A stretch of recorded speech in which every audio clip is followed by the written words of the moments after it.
pois, boa tarde a todas e a todos. Tocame un ano máis facer esta labor de ler acta. Para min é algo realmente importante, non? É un momento breve, pero con moita significación para min, non? É a maneira de participar un ano máis nesta merecida homenaxe que ano tras ano facemos ao meu querido amigo e compadre Rafa Crecente. Por lo tanto, ainda que sexa unha cousa así un pouco oficial e moi solemne, o certo é que para min é unha honra facer lectura desta acta. Procedo entón a letra. No día 7 de novembro de 2024, ás 11 horas, tivo lugar a reunión da Comisión do Consello Científico de Ibader encargada de levar a cabo a avaliación das candidaturas para a 7ª edición dos Premios Rafael Crecente a iniciativas innovadoras de xestión territorial formada por os seguintes membros: profesor David Miranda Barros, profesor Pablo Ramín Rego, profesor Antonio Iglesias de Cerra actuando como secretario. A comisión contou coa participación dos expertos, profesora Inés Santé Ribeira e un servidor, profesor Francisco Javier López González. Os criterios empregados para a valoración das propostas seguiron o establecido nas bases publicadas e comprenden o carácter innovador da idea presentada, a aplicabilidade práctica, o impacto social, ambiental e económico potencial e o contido de innovación social. A Comisión valorou estes aspectos para todas e cada unha das propostas presentadas. A maior puntuación correspondeu ás dúas seguintes propostas enumeradas por orden de puntuación descendente. Primeira, establecemento dun sistema silvopastoral no monte público de Rascalobos en Traba de Laxe, a Coruña, presentada por don Alejandro Álvarez Fernández. A segunda, avaliación do comportamento do lume potencial en Rodais de Piñeiro, presentada por dona Lucía Gómez Taboada. Así mesmo, a Comisión decidiu conceder unha cese sen dotación económica a proposta Análises xenómicas en poboacións naturais de Árnica Montana, presentada por don Fernando Cabana Porto. A través do presente documento, a Comisión somete esta valoración provisional para ser analizada, e no seu caso, como si foi, ratificada polo Consello Científico de Ibader. Moitas gracias.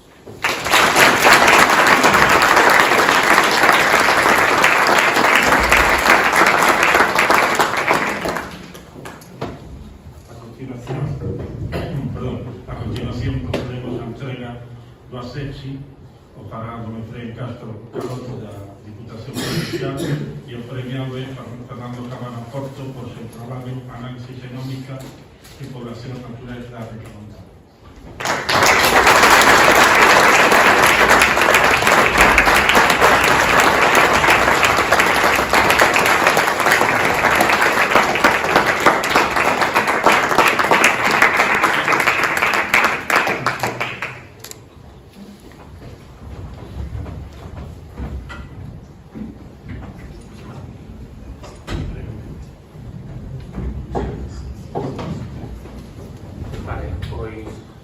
A continuación vou presentar o contido do meu traballo de análisis xenómicas en poboacións naturais de Árnica Montana.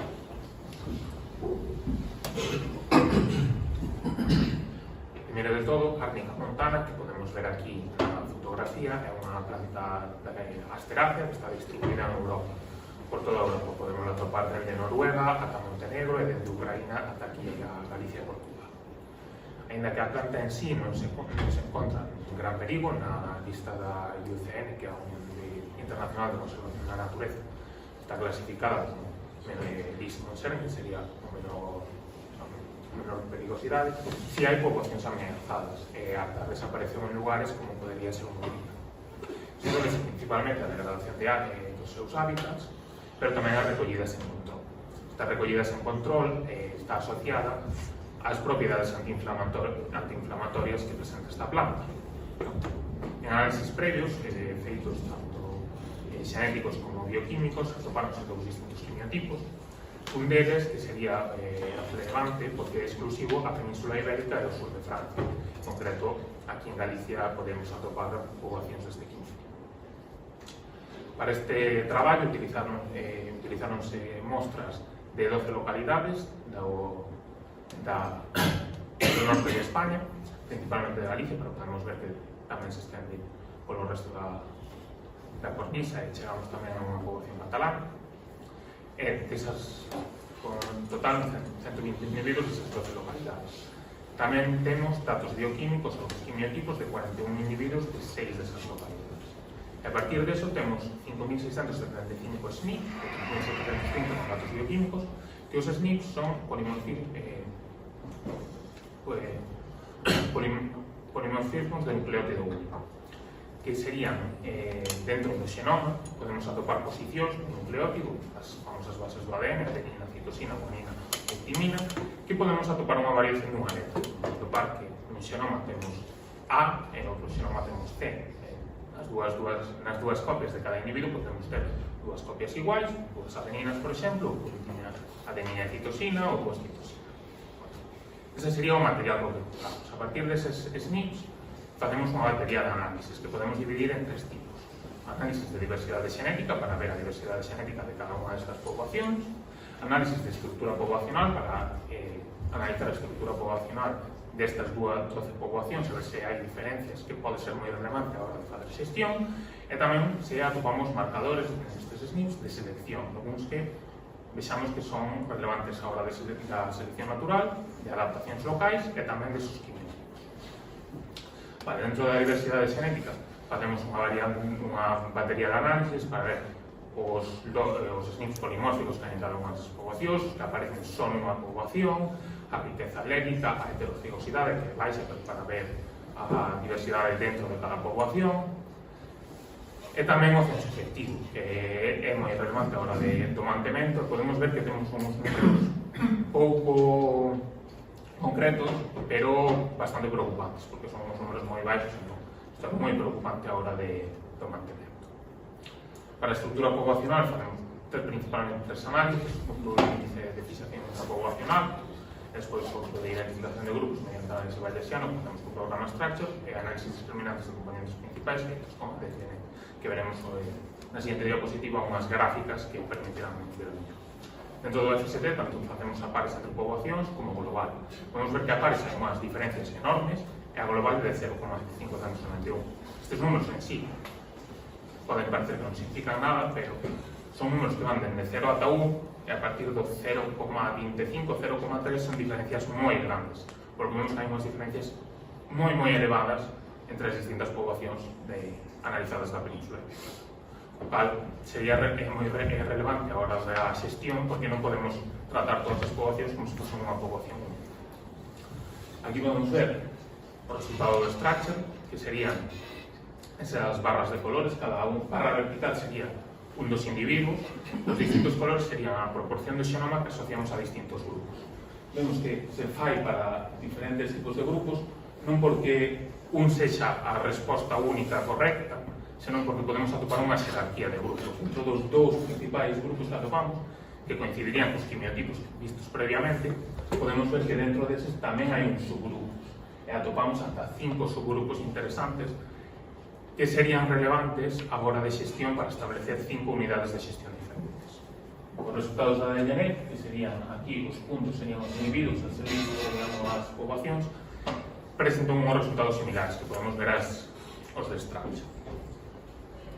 Despois, para os marcadores de selección, fixemos análisis con 2 programas e atopamos para facer diversos paneles de SNPs, un de SNPs neutrales, outros de diverxentes, que serían posibles marcadores de selección e adaptacións locais, bioquímicos, que serían de bioquímica, e o común que os atopamos tanto facendo os análisis para os SNPs globais como os datos bioquímicos. A estes tamén se les fixo un análisis de poboacionais como os anteriores, pero aquí tampouco compre entrar con 5 minutos.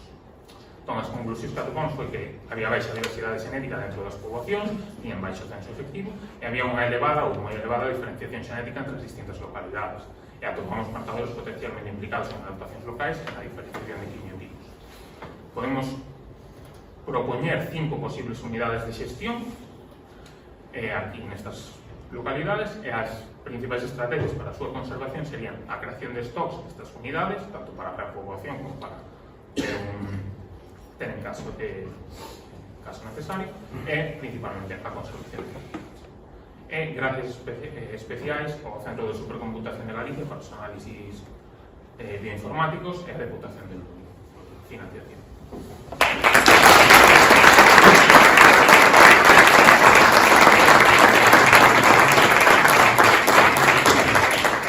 A continuación, dona Ana González Abelleira para a entrega do segundo premio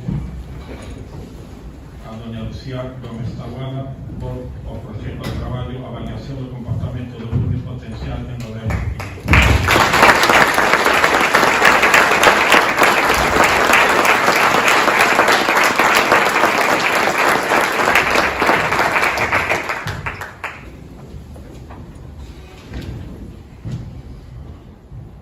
Boas tardes.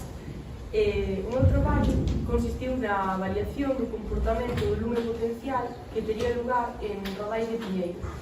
A motivación para facer este traballo baseouse por un lado en que aquí en Galicia existe unha superficie ampla ocupada por piñeiros, especialmente piñeiros do país, a Piñeiro Radiata, pero tamén é a zona onde se desenvolve unha gran cantidade de incendios con respecto aos totais de España, un 30%. E se a isto lle sumamos outros factores, como un aumento da superficie arborada ou incluso un clima atlántico que favorece que aumente o combustible, pois creo que se fai bastante importante coñecer como se podería comportar o lume nestas superficies, para evitar despois consecuencias negativas. Entonces, pois, seguindo os pasos dese esquema que vemos aí tan sinxelo, poderíamos chegar a establecer unhas conclusións para cada zona en concreto. O primeiro dos pasos, como vemos aí, basease na caracterización do terreo, entón teríamos que intentar describilo a nivel de altitudes, pendientes, orientacións, tamén falar un pouco das parcelas que rodean o monte e da súa situación, e unha vez se levara a cabo este estudo nestes distintos ámbitos, procederíase a dividir a zona, é dicir, estratificalo. Creamos varias teselas, no exemplo que vemos aí son 10 teselas, que se diferencian en canto á fisiografía, pero sobre todo ao combustible que presentan.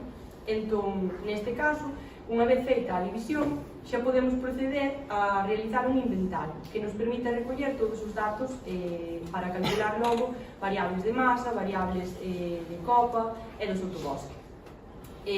Coa realización do inventario podemos logo chegar a unhas futuras variables que son as que nos van indicar como sería o comportamento deste lume hipotético. Entón, nun primeiro lugar, deberíamos saber se en cada tesela se podería chegar a desenvolver un lume de copas.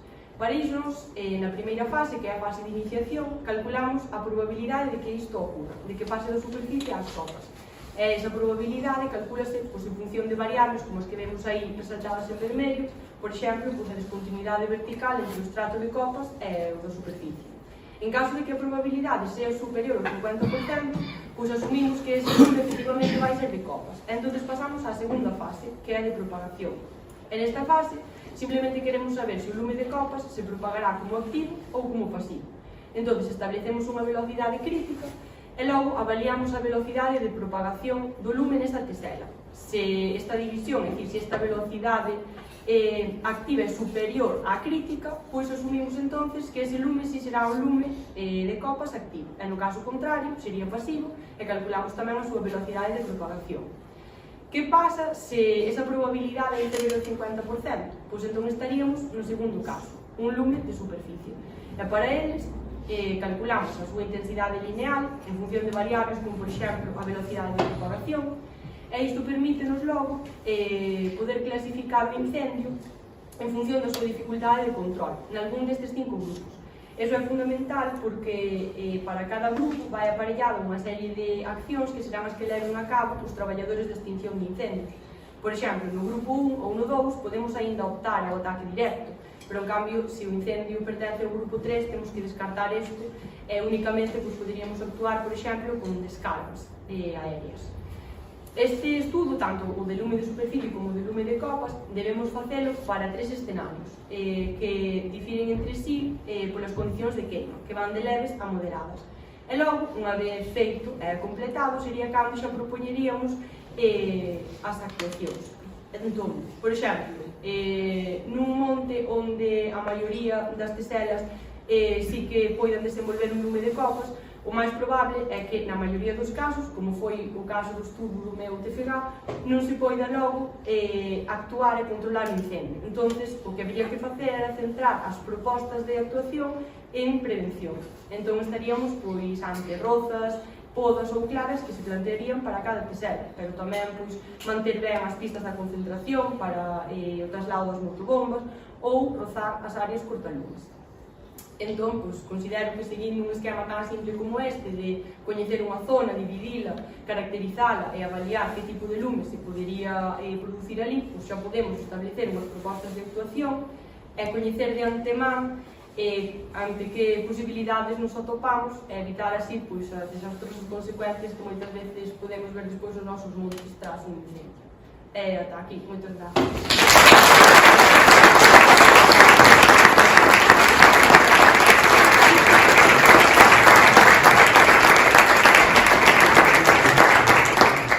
Finalmente, entrega don Carlos López López o primer premio ao traballo do Alejandro Álvarez Fernández, establecemento do sistema silvopastoral no Monte Público de Rascalón, Traba de Laxa Pública.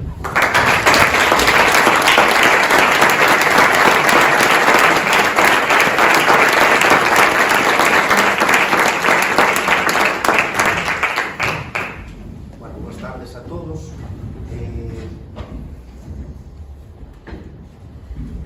Vou-vos explicar un pouco en que trata o meu proxecto, o proxecto que fixen para o TFG. Nace dunha experiencia personal con ganado extensivo. Nace a partir dunha experiencia personal con ganado extensivo. Pero eu planteei-no, a hora de facer un TFG, como un proxecto demandado por unha asociación gandeira, unha asociación cultural e cabalar, a un proxectista. Entón, para poñernos en contexto acerca deste monte, é un monte público, un monte de utilidade pública, propiedade do Concello de Laxe, na provincia de Coruña, e a xestión é levada a cabo a través da Consellería de Medio Rural. Entón, este monte, que como xa dixen no Concello de Laxe, en plena Costa da Morte, foi o que eu escollín para facer o TFG. Vale, estou un pouco nervioso, non podo ver. Tantas veces que eu preparei. Bueno, en primeiro lugar, o que fixen foi un estudio e a caracterización do territorio. Foi a parte que máis me levou, pero é o máis necesario. Identifiquei as masas forestales e a vegetación do sotobosque como un todo.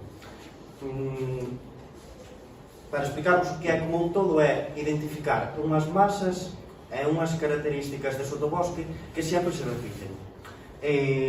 O que descubrín foi que predominaban os fustais e letizales de Pinus pinaste e matogueira húmida atlántica.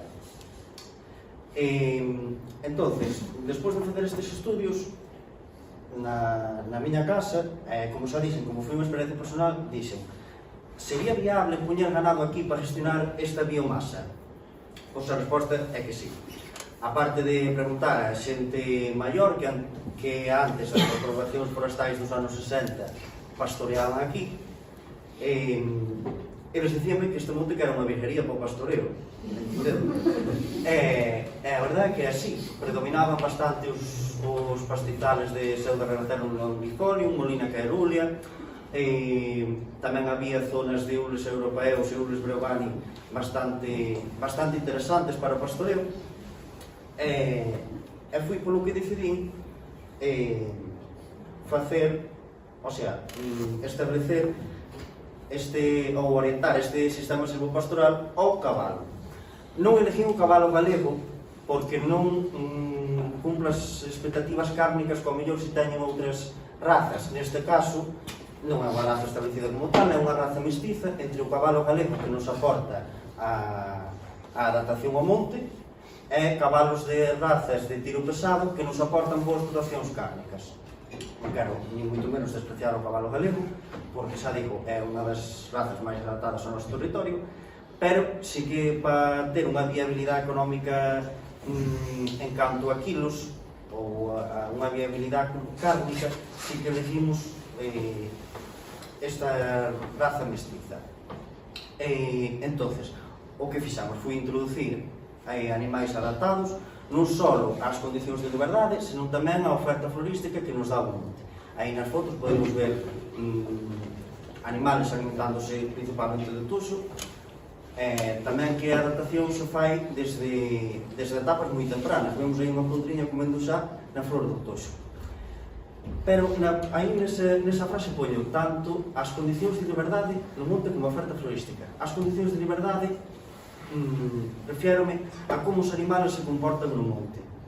Tamén tivo moito en conta eso a hora de por que elegir un pastoreo rotacional ou un pastoreo continuo. Eu elegí no continuo porque é un monte moi heterogéneo. Entonces, os animales cando entran no monte novo, pois queren sentirse seguros, queren buscar zonas de amplia visibilidade, e se nós dividíamos este monte en parcelas, sabíamos que non iba a funcionar, que os animales non iban estar cómodos ante o noso, falo desde o punto de vista gandeiro, desde o noso maior problema, que pode ser a fauna cinexética, neste caso, o lobo. Vemos aí unha foto, esta foto é do Monte Faro de Vimianzo, vemos aí dos lobos, e as bestas comendo tranquilamente. Iso é porque están nunha zona segura, teñen boa visibilidade, o Barañón andaba por aí tamén, esta captura é sacada dun vídeo, o Barañón da Costa da Morte, e nada, tamén temos moito en conta ese aspecto a hora de redactar o proxecto. E nada, por último, decirvos os objetivos deste proxecto. O objetivo principal era alimentar o ganado da Asociación Gandeira, como así se fixo, e ao mesmo tempo que se fai eso, reducimos a biomasa forestal e temos produción múltiple no monte, que moitas veces só reducimos o monte a vender madeira, cando podemos obter moitos máis produtos. Mantemos as infraestructuras de prevención contra incendios forestais que fai a Consellería de Medio Rural, e tamén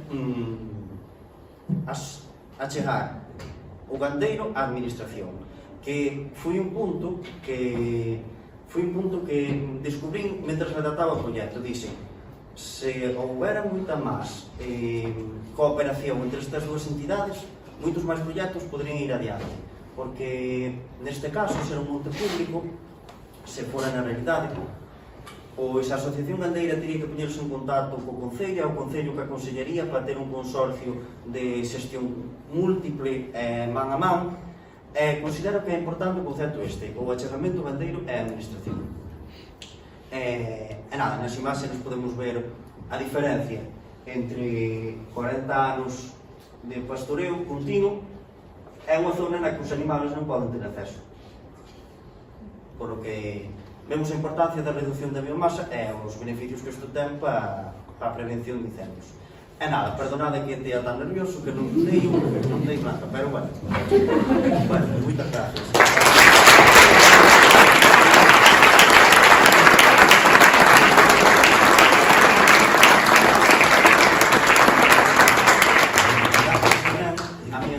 Que na exposición non o dixen, por poñer unha semente dos sistemas silvopastorales alá polo terceiro ano da carreira na asignatura de Pasticultura. Moitas gracias.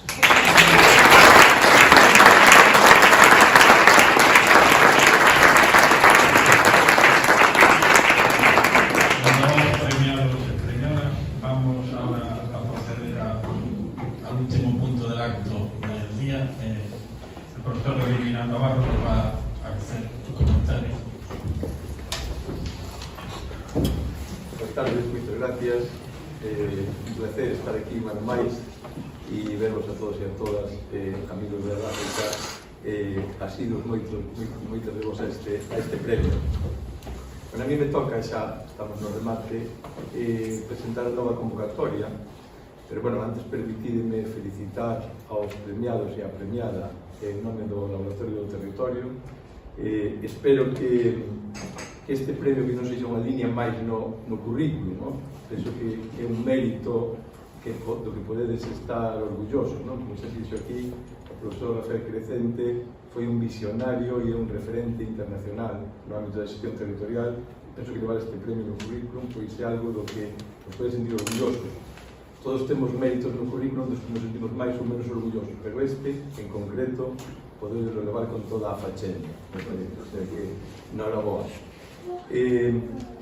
Bueno, como decía antes tamén a directora, este premio e este acto nos permite, ademais de lembrar ao noso amigo Rafa, nos permite tamén continuar con tradicións e costumes, mesmo teimas que Rafa tiña, como era apoiar, impulsar e promocionar a novos titulados que teñen talento e por eso penso que tamén seguimos un poquinho facendo esa labor, no? De animarvos na vosa trayectoria.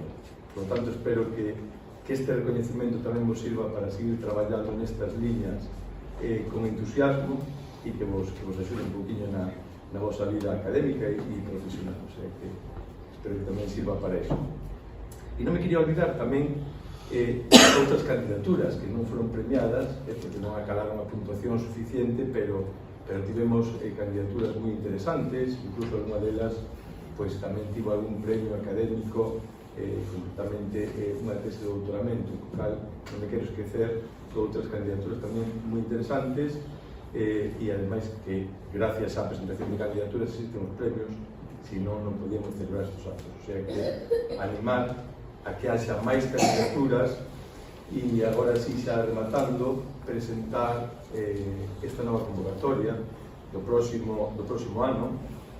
Como decía antes o director de Ibader, decía Pablo que haberá 8ª edición, que é a que vai a comenzar agora, vaise a presentar e a publicar próximamente esa nova convocatoria que poderedes consultar na página do Ibader e na do laboratorio. E ademais a presentamos con todo o cariño, tamén con entusiasmo, porque esta 8ª edición vai ser unha edición moi especial, porque coincide co 10º aniversario do pasamento de Rafa, e queremos que sexa unha edición especial na que tanto Ibader como o Laborate, xunto co apoio das institucións representadas aquí nesta mesa, vamos a poñer todo o esforzo para que sexa unha edición que este á altura.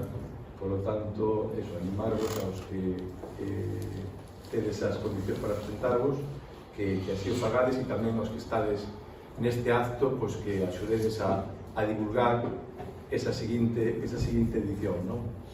Penso que vai a ter algunhas novedades que sairán nas bases da convocatoria. Xa vos adianto algunhas. Sabedes que agora hai un prazo de 5 anos desde que os egresados poden ter o título para presentarse ao premio.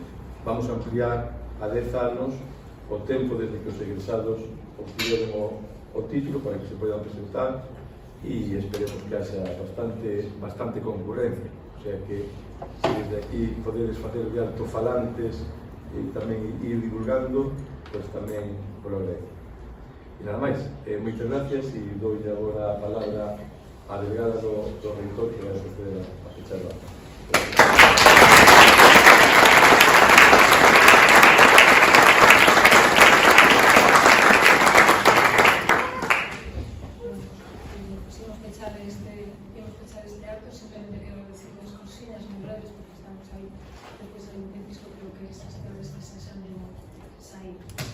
Bueno, en primeiro lugar, quero felicitar un nome aos premiadas e premiados, que son un exemplo da mocidade investigadora que temos no Carlos Terra, unha investigación moi aplicada, moi interesante, merecedora destes premios.